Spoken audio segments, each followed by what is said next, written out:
Jadi pergi ada kerja yang adalah perbaikan mata pencaharian.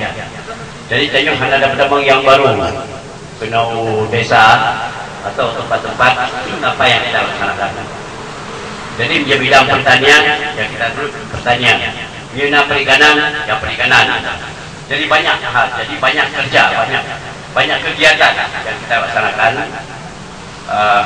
sesuai dengan profesi, sesuai dengan mata pencaharian masyarakat yang kita bina.